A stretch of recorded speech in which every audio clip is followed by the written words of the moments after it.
let's review oil analysis for chiller systems. So what are chiller systems? Chiller systems are mechanical devices that remove heat from a liquid. They do that via a couple of different system styles. One is a vapor compression cycle, the other is absorption refrigeration cycle. In both cases, the goal is to be able to remove heat from the fluid so that you can initiate some cooling. There's different designs out there. The most common one that's used in industrial applications is a vapor compression system, widely used in places in pharmaceutical, food and beverage applications, process chemical, anywhere where cool air or cool water is needed in order to initiate or maintain a process. And of course, it's also widely used on large hospitals and other types of campuses where it assists in the overall environmental control. Key thing is that a lot of people think, well, there shouldn't be any need to do oil analysis on a chiller because everything is sealed. And what you're thinking about there in most cases is the fact that it is true that the fluid that is used for continuous expansion and contraction and heat removal is generally a refrigerant. It can be something like an old Freon style system, or nowadays the R12s, or different types of CFC style systems, or nowadays you can also get ammonia systems. And those tend to be a fully encapsulated or hermetically sealed system. However, you have to have, within these systems, you have to have something, the pumps that are pushing this fluid from an evaporator to a condenser. Usually that's a compressor that's driven by a motor, or in large situations, a gas turbine. Depending on how that system is, will determine this level of sealant.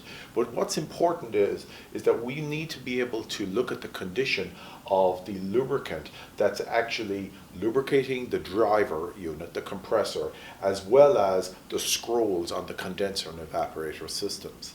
So what's of big concern for us is to be able to look at this and look at the quality. So the oil of interest, we're looking at bearings, scrolls, the oil quality, the oil contamination, because it is integral to the overall process. What's important with chiller systems is that during the phase where we're doing heat removal, we have a situation where the oil that is lubricating these systems is totally miscible with the refrigerant. Refrigerants are chosen based on the process and their efficiencies. What's very important is that the oil that you choose to lubricate these systems must be miscible with that refrigerant. Not all of them are the same. So you have to carefully connect with the manufacturer of the chiller system, or the supplier of the refrigerant, in order to make sure that that fluid is matched together. As a result of that, nowadays with the latest level of synthetic refrigerants that are present, which are designed to be ozone reducing, or reduce the effect of ozone on the layer, on the atmosphere, polyol ester type of products are used quite widely. So with that, why are we monitoring this? Well, as I said earlier, we want to look at the oil condition, because since the refrigerant and the oil have to be miscible, the condition of the oil, what the right type of oil is, and the condition of it does affect that miscibility. In addition to that, any contamination, such as moisture getting into the system, affects the cooling efficiency and the ability of the chiller to be able to perform its primary function. And of course, any component breakdown, such as premature fatigue on bearing systems or scroll wear, is going to affect the overall performance of the system as well. So as a result of that, almost every chiller manufacturer does recommend lubricant analysis to be performed on their fluids to be able to assess the health of the chiller. The tests that they care about are essentially broken down into a couple of areas: moisture, acidity or basicity, evacuated viscosity at 40 degrees C, elemental metals, And then any large wear debris catch, such as ferrous density or wear debris analysis, is an option. When we recommend running oil analysis tests for these systems, if you have a Freon or an R22 or HC134 chlorinated based refrigerants, we recommend that you run a water analysis, total acid number to look at the acidity, viscosity. When we say evacuated viscosity, you want to make sure you remove that refrigerant before you run the viscosity.